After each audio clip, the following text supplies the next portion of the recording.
So today on the Trenches Talk, we have TikTok star lockdownT. He shares his incredible journey, secrets to killer content, and how to level up as a creator. Expect laughter and inspiration, and get ready to take notes. This episode is a must-watch for all you content creators. Let's get it. lockdownT is in the building, people. Welcome. Come on, man. lockdownT, aka Stiff Chocolate 2.0, aka the reason why your baby mama loves Dave, in the building with a man of the match, I like to call him. Hey. Each and every time. Love, bro. Thank you. So yeah, the reason I wanted to get you on is because like you're such an inspirational guy to me. I think you're a genius, to be honest with you, bro. For context, T, you make content on Instagram, on TikTok.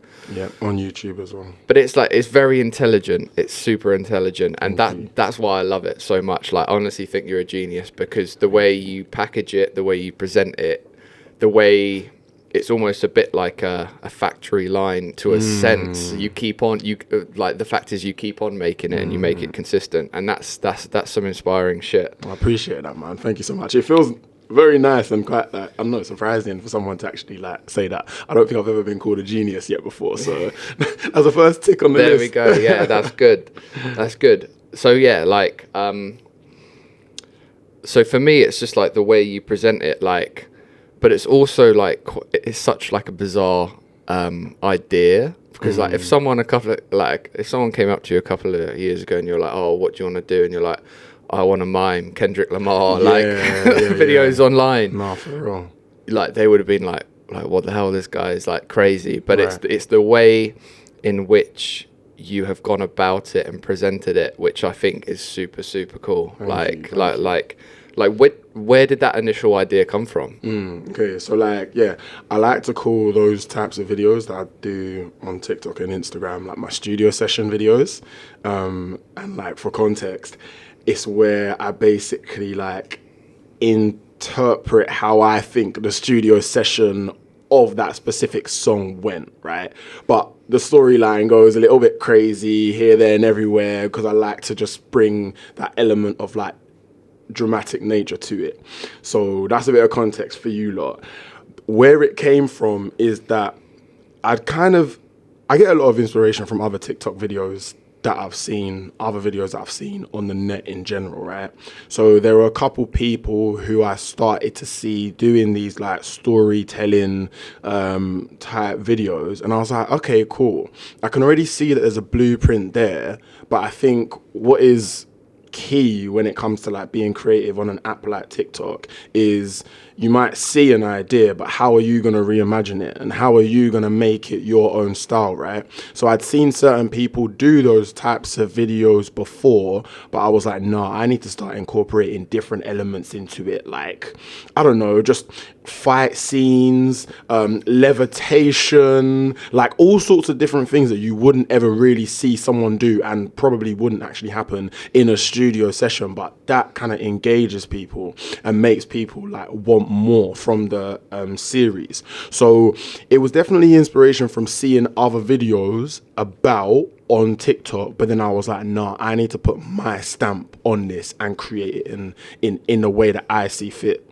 Yeah. And I agree. For me, it seems like you've found your voice on the platform, and that's super hard to get to.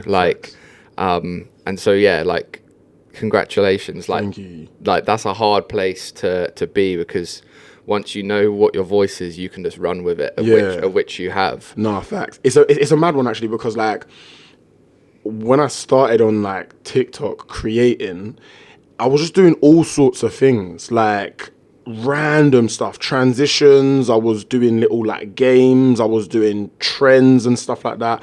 And I never really knew what it was exactly that I could kind of really add value to. But then when I started diving into music, specifically, I started to find okay, cool, this is where I can really thrive.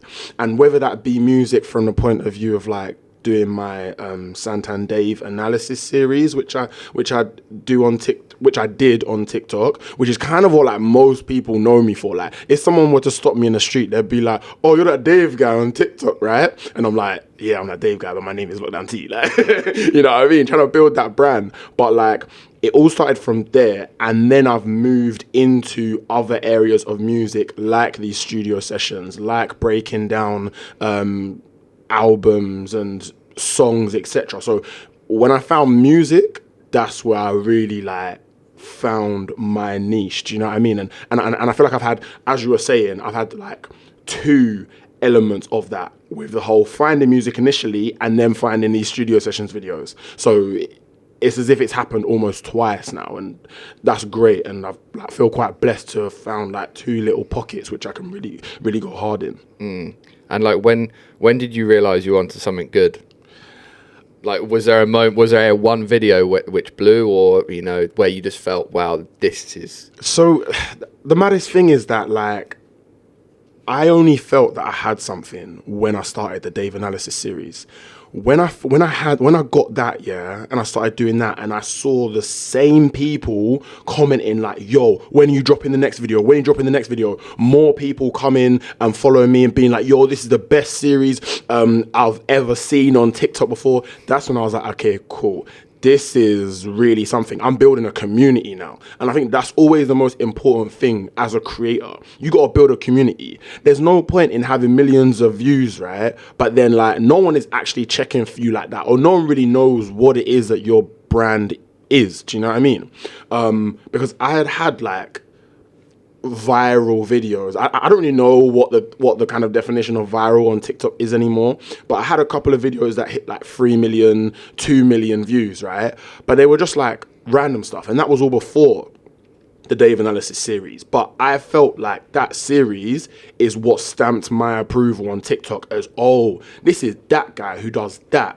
All them other viral videos before, no one's gonna know me for that, because they were just like funny little trendy skit type things, but that doesn't really have any substance to it.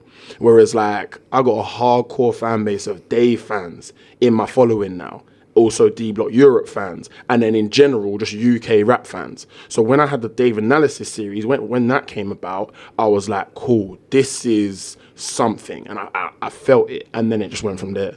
Yeah, I think that's sick. Like, that's such a strong point to touch on. Is build a community. If you want to succeed, I think that's probably one of the main things within the whole creative industry in general. If you want to succeed and continue making things, build a community. Bro, you have to. I was watching a video of Mr. Beast's manager the other day, and this was like maybe 3 months ago that was filmed.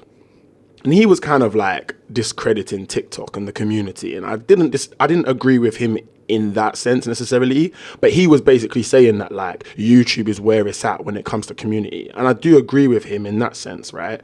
But what he was basically saying is that you can have someone on TikTok that has like 10 million followers, right? But at VidCon, when he went there, for instance, there was, you know, one of these types of creators, and they couldn't fill a room of like 100 people. So it kind of shows that you might have so many followers, but if your content is not of substance, or people aren't checking for you like that, then there's no point. Because a lot of people say like, you need 1,000 fans, 1,000 loyal fans, and you're good for life.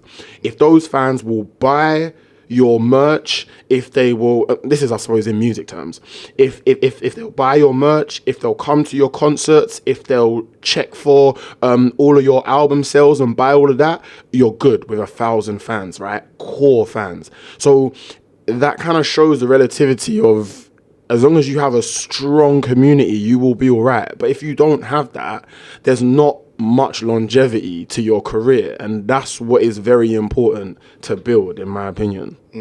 Yeah, especially on like everyone, like being a YouTuber or being like a personality online, it seems like everyone kind of wants to strive for that these days. Bro, yeah, man, literally.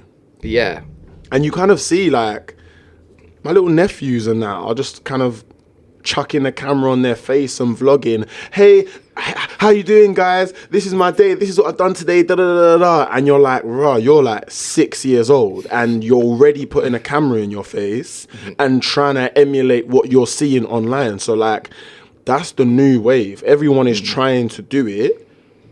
It's just that some people will get it right and some people won't. Do you know what I mean? And I'm hoping to be one of the people who gets it right, because I'm trying to sustain a career in it. Do you know what I mean? No, for sure.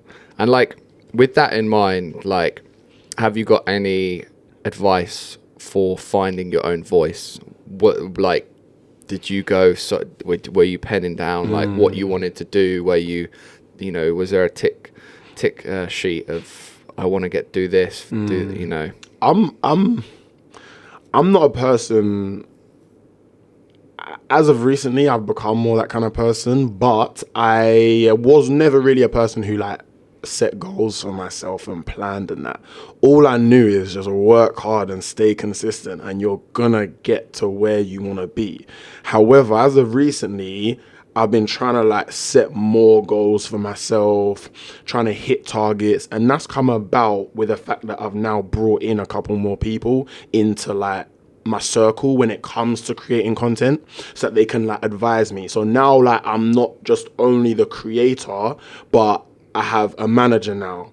I have someone who helps with like my PR and styling. My brother is very, as you know, like my brother is very good when it comes to just organization, the business side of things. Like he's always telling me stuff and like suggesting different avenues in which I could try and make money. I could build my community this way. I could do this. I could do that. And like, sometimes the guy gives me flipping information overload, right? But like, I love him for it because it always makes me think. So having those kind of people around me has made me think about things in a more strategic way. And I think that now, yeah, I'm a lot more kind of strategic with it. So I kind of know where I want to be. I know I want to go into like presenting and hosting. I know I want to go back into acting, because that's literally what I started off with. Like, I was an actor before any of this. Do you know what I mean? Which is, I feel, where I've got my skills from. But I now need to develop them, because where I'm getting a little bit bigger now when it comes to like a content creator, if I want to move into that acting space again, I actually need to get like serious with it, start going back to acting school and building on those kind of skills. And that's one thing that I'm going to start trying to do. So it's all of these like things that I'm thinking about, which I know are going to like make me more successful, which I'm now starting to like plan out. So it's not necessarily like that I'm like writing them down in that sense. I write down goals and stuff like that. And like, I have set targets for, let's say, like the end of the year and then the start of next year, where I want to be here and there. But I just be knowing that I work hard and I keep it consistent. Like that's one thing a lot of people have said to me. Like, your consistency is mad. From the day that I started this, like 2.5 years ago, 2 years and 7 months ago or so, I just been on it, and it's working so far, but there's obviously so much more to go. Do you know what I mean? And yeah, like I've seen it, because I don't know how long I've known you for, like probably like 2-3 years. Yeah, kind of like probably before COVID or no? Yeah, probably. Yeah. I think so, just before me. So yeah, no, I've seen you like from, I don't know if it was day one, but you know, at the early stages for sure. And I was like, fuck, this guy's not stopping, like for real. Yeah. And like, yeah, and that's exactly why I wanted to bring you on and chat to you today, because I feel like me and you, we share, like me, you and the community and the people that watch this, we share like a thing with inside us where like we want to succeed. And, you know, even if we don't get there, we're going to try like our hardest. to. And like, yeah, it like that really resonates with me. So no, definitely. But yeah, so like, what do you do to stay at like the top of your game? Like, and like, I think I'm more talking about kind of creating ideas and original ideas. Like, do you just brainstorm? Do you like just watch a bunch of TikToks? Like, do you know what? It's so mad. I need to. I need to even consume more content. That's one thing that I've been saying to myself for so long. And it's just because I'm so focused on creating content that I sometimes neglect the consumption of it. But the consumption is always where you're going to get more ideas from, right? So I feel like that's the main way in which I get my ideas. Consuming, watching all different forms of content, long form, short form on TikTok, YouTube, speaking with people, going to events, communicating with other TikTokers themselves and other creatives, like just soaking up all of the experiences that I gain, like being on shoots with you and other people. Like I start to soak up and see like, okay, cool, I could figure out how to do something that I've seen here in my own way for TikTok or Instagram or YouTube, right? I do also brainstorm.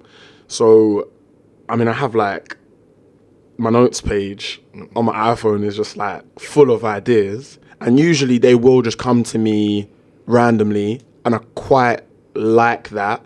You know, I might be on the street and something that I connect to what I'm seeing on the street to what I've maybe seen on a TikTok, I marry the two together and I'm like, I think that would be quite cool. Like a specific example, the other day, I was actually in this area. This area is just like full of businessmen, isn't it? Yeah. And it's mad. Like I was with my brother and another one of our friends, and we saw just like a whole bunch of businessmen outside 7 p.m. all having drinks after work. But like everyone just like looked the same.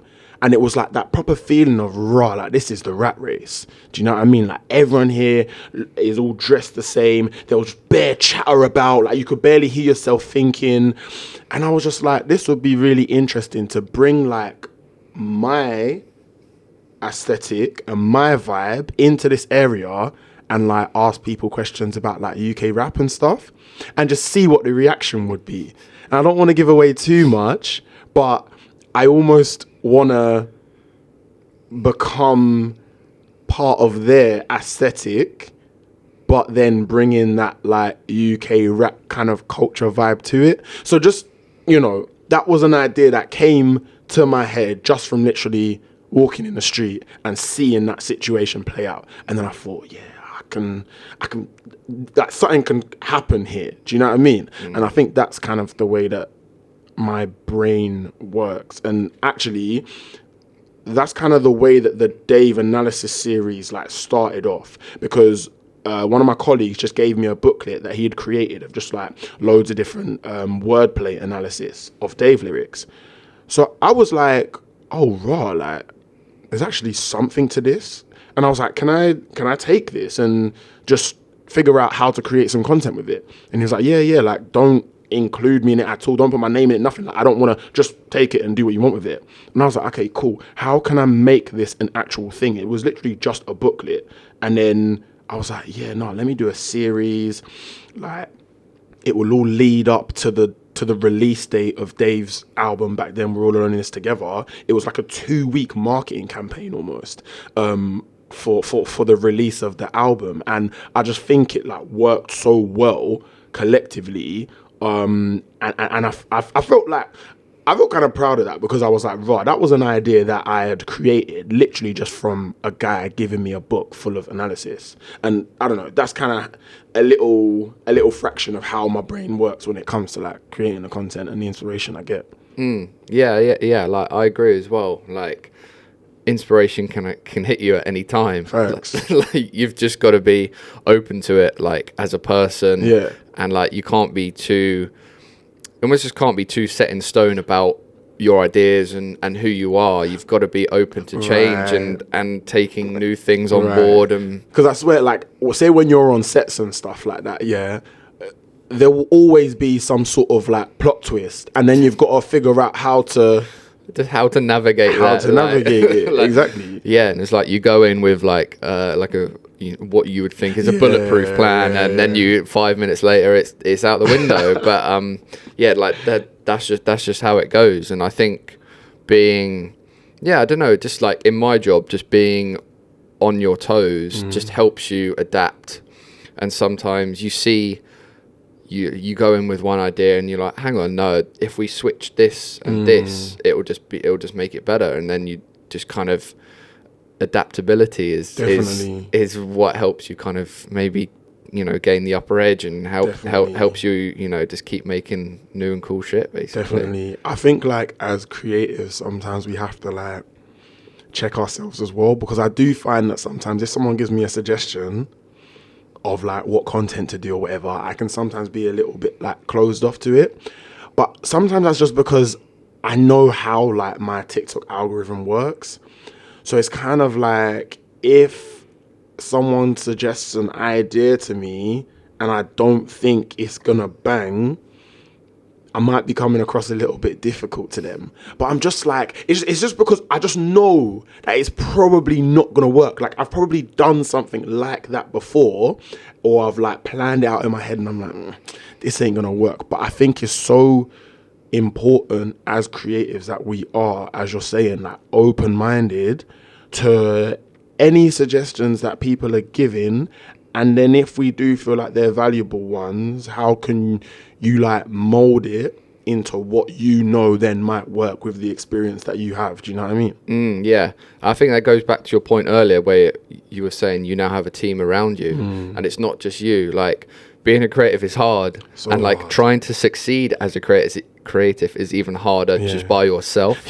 I think you can't do it. No. And I think that was a really good point you touched upon, and other people in the podcast have touched upon it as well. It's like find your team, find your people that, you can chat to about an idea and they give feedback, but also, someone who can maybe edit some of your videos, etc. Like honestly, let me even say to the camera, this is a learning curve. Yeah, please don't think that you can do everything on your own. Like it don't make sense, because the amount of time that you might dedicate to trying to do all of these things, you could delegate that off to someone else, right?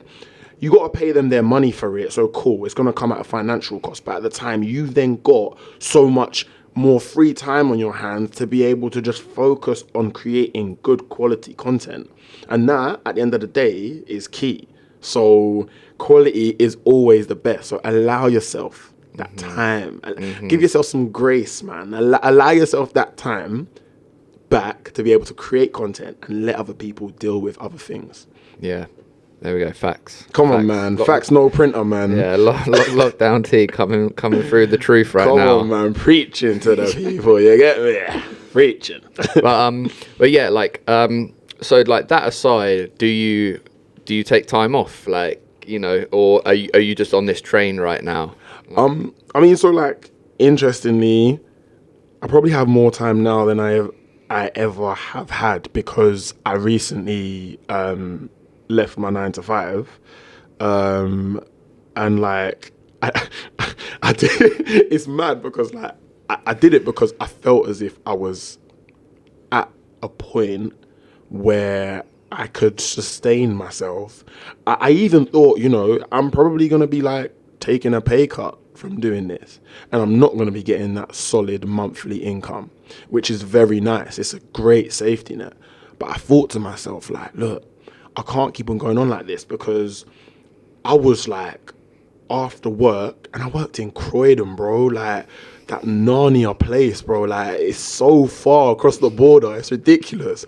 So like I would have to drive home quickly, get changed, I'll be going to an event in the week, 2-3 events in the week, trying to also make content, trying to still focus on the work that I needed to do from a 9 to 5 point of view, and it's just way too much. So I just said, okay, cool, I do think I'm at the point now where I can see things are starting to pick up, but if I give myself more time by telling the 9 to 5, see you later, I'll be able to put hella work into the content, and then that is only going to return the favor with like more opportunities. So I actually have like more time than I ever do now, but I am always still working in some sense. Do you know what I mean? always trying to get myself out there, whether it be coming on a podcast like this or doing some content with either a brand or a creator or just myself. Like, I'm always figuring out what the next thing is. So I give myself time off, but at this moment in time, I'm kind of like, oh, I don't even know if I deserve that yet. Do you know what I mean? Yeah, I get that. I get that. Hustler. Yeah, Hustler, I kind of feel like it's a bit of a curse with us creatives. I feel like it's because we don't have anyone who is paying us. We kind of are paying ourselves. So we feel like we have to. It's the freelance game. Yeah, man. Like it never stops. It really doesn't. Yeah, I saw like a meme. It was like didn't want to work 9 till 5. Now I work 24/7. Bro, like literally, you really think that you're going to like have a bit more of a chilled life, but nah, man, it don't work like that. Do you know what? If you are gonna do that, you probably won't be that successful. Do you know what I mean? Because you kind of have to keep on pushing and pushing. You do, literally. Like, I remember when I first started out, I went straight into freelance from uni. Okay, cool. But like I started off self-shooting, like one-man band, like going around shooting events, shooting gigs.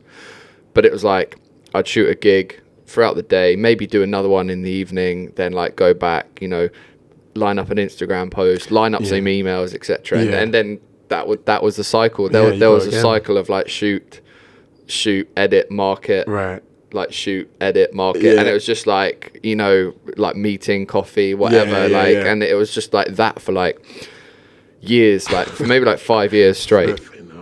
Like luckily I'm now like kind of at a stage where I can take time off, I'm encouraged to do that. Otherwise, like I think I would just burn out. Right, and I think it's important to do that. Very important. Yeah, exactly. Yeah. But I'm luckily now at that stage where I can kind of take some time, and I don't do it enough, but I really like once I do it, I'm like, this is why I do it, and it's just literally just saying no to a job and taking a step back and being like, what do I want to do in this situation? What do I want to do like within my own career? Like I don't do it enough, like I said, like I want to do it more, because when you do it, you understand yourself on a different level compared to when you're in it. Right.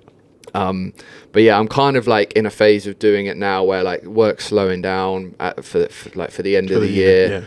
And I'm kind of just like realizing like what I've done this year, what I want to do next year. And yeah, it's like, it's quite a reflective period. And like, you shouldn't be too scared of it. In fact, I think like I can really learn from that actually, because I kind of always feel like I am going and going and going, and I don't like reflect all that much at this moment in time anyway. It's hard to do that, isn't it? When you're just kind of like in it and you're just hungry and you're going. But you know what it is? I feel like it's all gonna come with time, because like I'm still new in this side of the game anyway. Like it's weird because obviously like I've been a creative since I was like 7, 8, because I did acting. So like the reason why I'm so comfortable on like shoots and stuff, and like, I can always be more comfortable. There's always like more work that I can do, but I've been doing this from like the age of 7, 8 years old, right? I've been on shoots, cameras around, whatnot. So that doesn't necessarily faze me anymore, right? But I'm now coming into this. It is the kind of freelance game now, where it's not just an agent is doing everything for me because I'm young, and now I'm working for myself. Do you know what I mean? So there is that element of like, you have to have the tenacity and the hunger to keep on striving, but also just take that time, as you're saying, to just look back, be like, okay, cool, yeah, what have I done in the last like 3 months? I've done quite a few things, and I'm quite happy and proud about them. But a lot of people like call me and they're like, yo, like you were on this, like you did that. And I'm like, yeah, but like, what next? Do you know what I mean? Or kind of like, yeah, it was cool, but I know there's bigger. Yeah, for sure. And it's a bit of it's a gift and a curse, because you've got to like have gratitude. And I always want to have gratitude. I always thank God every time I get an opportunity, And every time an opportunity then kind of like actually flourishes and becomes something, I always give thanks to God, because I know that that's what's going to humble me. I know that gratitude is so key, and it centers yourself. Do you know what I mean? So I always try and do that. But then obviously, yeah, I've always got that kind of thing of, okay, yeah, what's the next thing though? What's the next thing? So I think it's striking that balance. And I think what you said is really good. Sometimes just saying no to certain things. Yeah. I feel like because you've been in the game for a while, you can now do that. I don't feel like I'm saying no right now, unless obviously it doesn't fit with my brand, what the opportunity is. So it's a balance. For sure. I think that just comes with time, to be honest. Facts. It's just, I've realised that there's a cycle. There are cycles to working, and like obviously I'm still new to the game, but like. Yeah.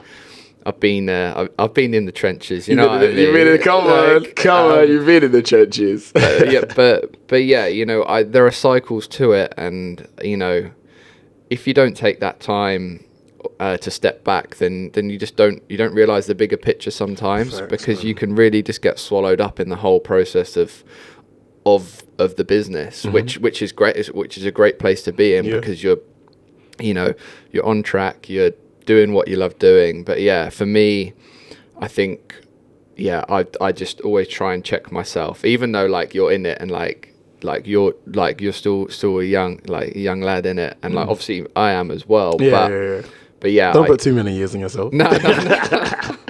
But yeah, like it's important. I just want, you know, just a note for people. Just it's important to take time for yourself. You know, if you're not feeling like doing anything, that's absolutely fine. And definitely. Like, you know, that, you know, it comes and goes, but you know, it's good when it's good, but then when you hit like a rough period of no work, you're like, oh my god, like when's the next job? Like, and then you start to ask yourself, am I good enough? All this self-doubt kind of comes in, and you're like, not again. Like, right. But no, it's but true, yeah, it's man. just, you know, it's just cycles. It's the cycles of work, like.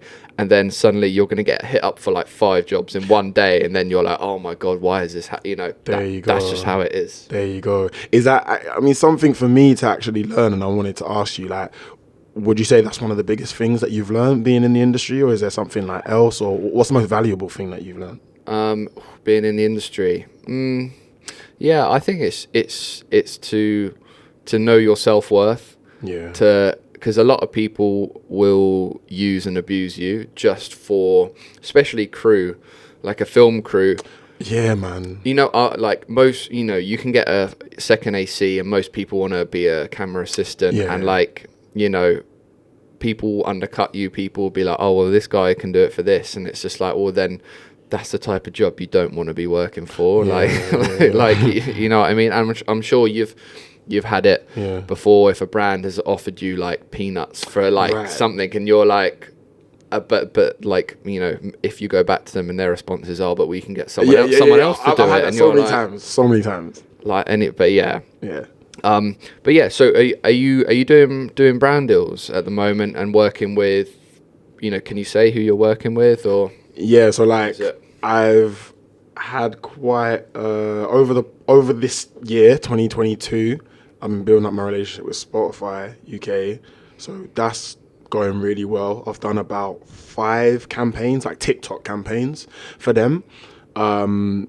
Most recent one we've done was the Wrapped, so the Spotify Wrapped, and that one was amazing because they actually like put my ad as the top viewing ad on TikTok. So like, if you opened up TikTok, I don't know how many people it like spat it out to, but if you opened up TikTok freshly, my ad would be the first one that like comes up on the screen. Jeez, so like, yeah, that was a really like amazing thing for me, like, to happen. And yeah, I'm very thankful to them for that, the relationship that I'm building with them. So hopefully that is just something that kind of carries on in the future.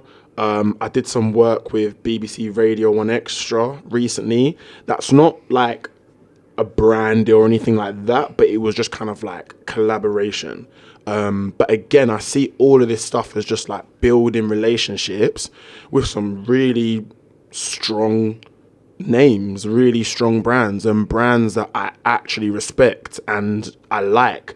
I use Spotify every day. I listen to BBC Radio and Extra all the time.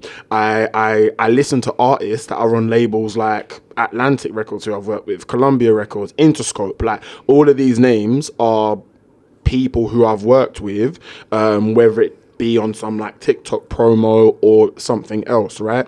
So yeah, like, brand deals are coming in, thankfully. They could always be a little bit more frequent, of course, but I'm working on it. I'm building it. Do you know what I mean?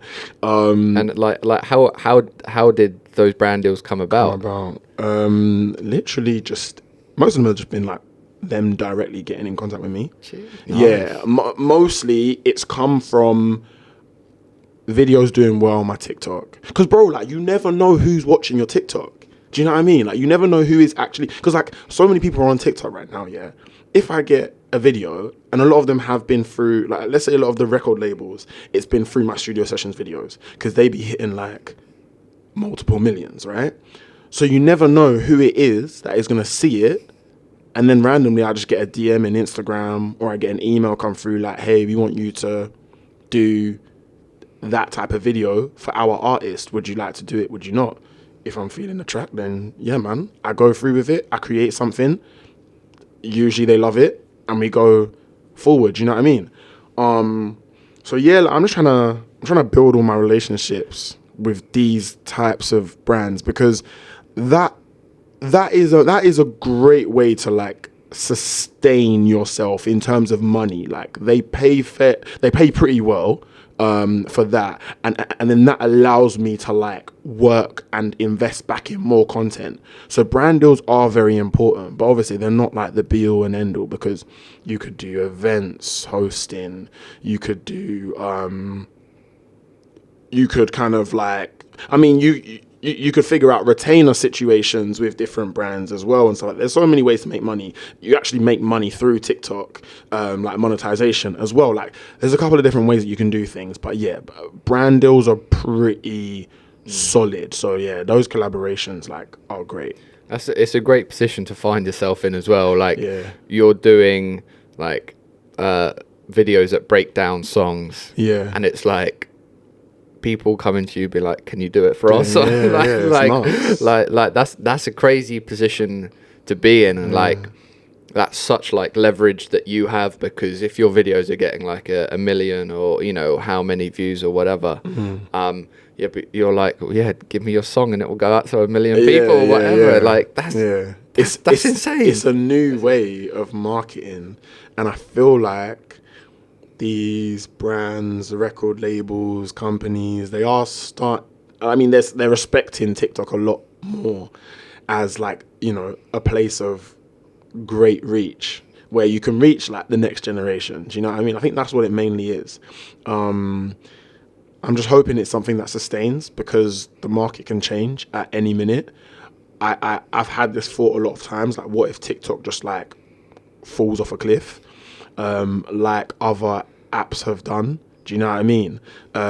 Where's flipping, what was that, Vine? Vine, yeah. You know, like, TikTok is actually like the kind of reformed version of Vine, but they've just managed to like proper do it well. Vine was great. We enjoyed it for a moment in time, but then now it's gone. And I was just praying that TikTok wasn't going to be that.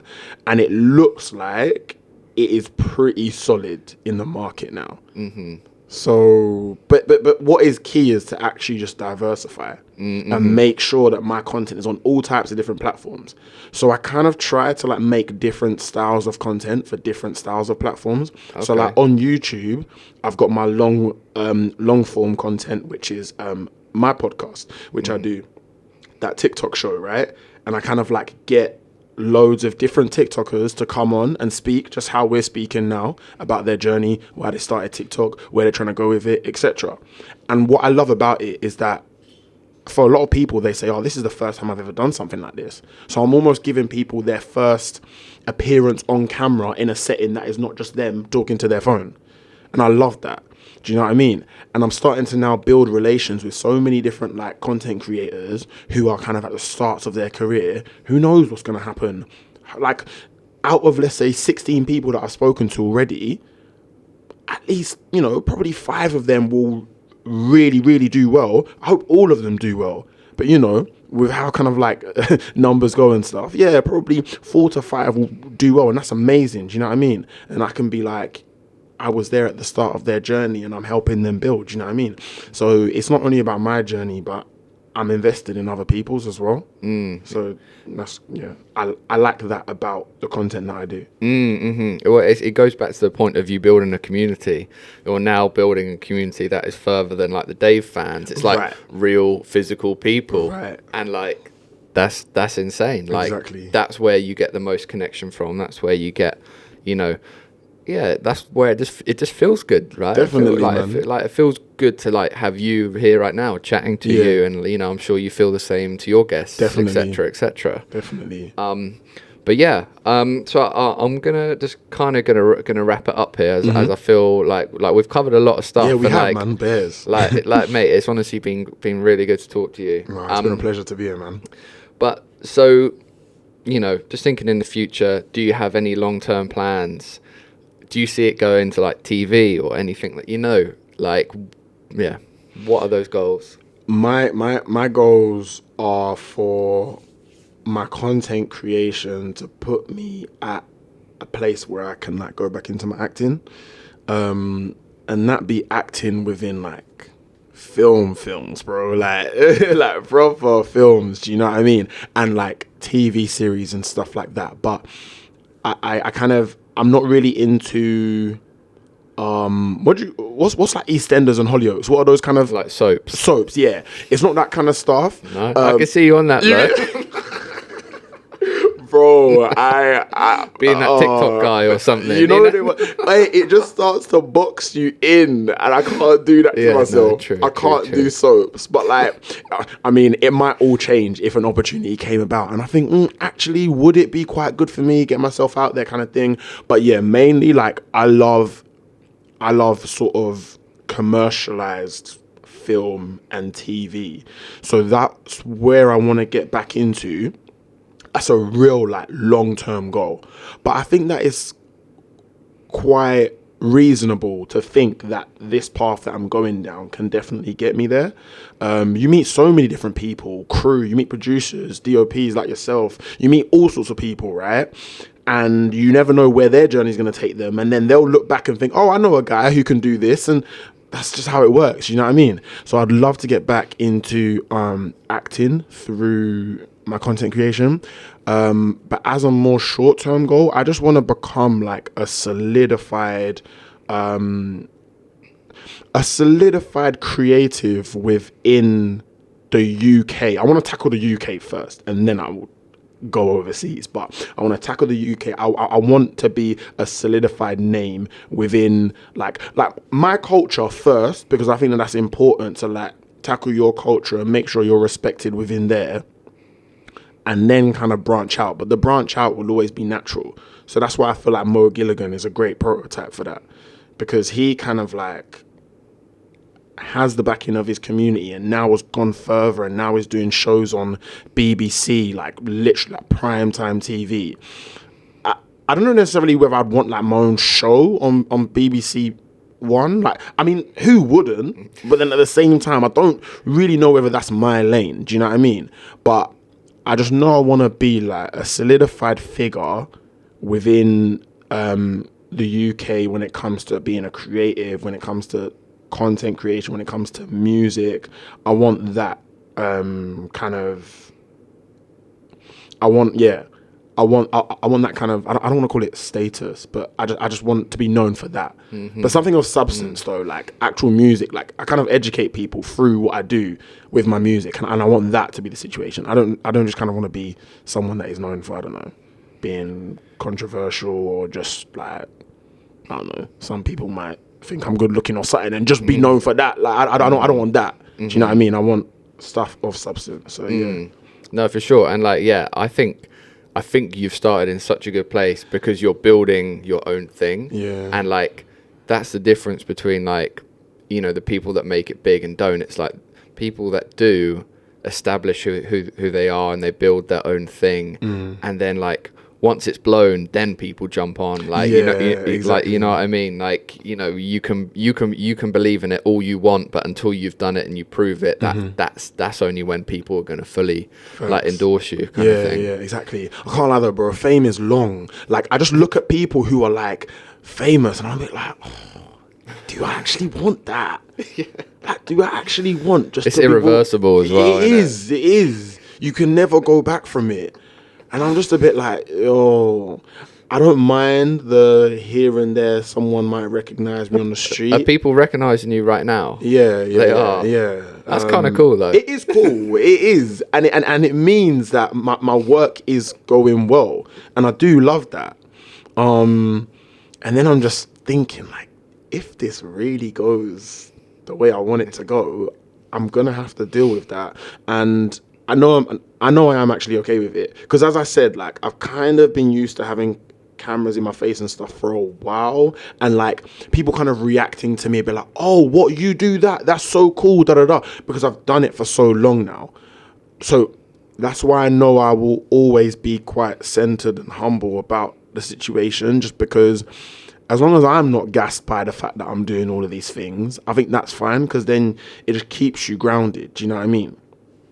And that's always what I will try to put forward. Always just like give glory to God and be like, cool, it's his work, not mine. I'm just the vessel. Do you know what I mean? Like, and then that allows you to not just get this God complex, like you're amazing, because that is not what it's about. And that is, it will never be like, I pray. And I'm not that kind of person in it. I'm very grounded. I've had a good upbringing in that sense. So I know it won't get like that, but bro, like sometimes this life can be crazy and you never know what can happen. But like, yeah, I know that I've got bare people around me that are not yes men that will just be like, yo, bro, like, what the hell are you doing? Like, get back into gear. So yeah, battling that element of just like getting a little bit more in the public eye is something that I'm really observing, and I'm really like, okay, cool, T, make sure you just remember who you are, remember why you started to do this and stuff like that. Do you know what I mean? Just always like keep it centered and humble. It's a long road ahead, and people can forget, like, people forget it. I forget it sometimes, and I'm just like, and then I check myself. Yeah. And I'm like, what the fuck? What's going on? Like, really kick myself. Like, oh my god. Okay. Just reel it in, boy. Yeah, exactly. But no, T, thank you so much. It has been a pleasure. This guy just spits gems. I swear. Is there a final sign-off, anything for people to check out right now, just your channels? Yeah, so definitely check out all my channels. Everything is lockdownT, lowercase L, uppercase T. That's on YouTube, Instagram, and TikTok. Check out my BBC Radio 1 Extra feature with Nick Bright. You can check that on BBC Sounds now. That was really cool. Yeah, I like that. Just broke down a couple lyrics from Meeks and Dave's track, Fresh Out the Bank. And then also I'm on ITV2, Dressed to Impress. Oh, yeah, that was flipping jokes. That's already out, so you can watch that on ITVX, whatever. Check that one out. And then, yeah, a couple more things coming back. Can't say just as of yet. But yeah, go follow this guy. Honestly, he's such an inspiration. He's also just a super intelligent guy as well, and like I can tell big things are coming for him. So yeah, just go follow him, follow his journey. Hit him up even. Definitely, man. I'm free to talk, man. I talk to everyone. I really do talk to everyone. There we go. Bro, thank you so much for having me, man. Honestly, all right, man. I don't say man of the match every time for no reason, bro. Honestly, like, your energy and that, I've literally loved it from day one. So yeah, thank you for having me on, man. I appreciate that. And that is us, The Trenches. See you.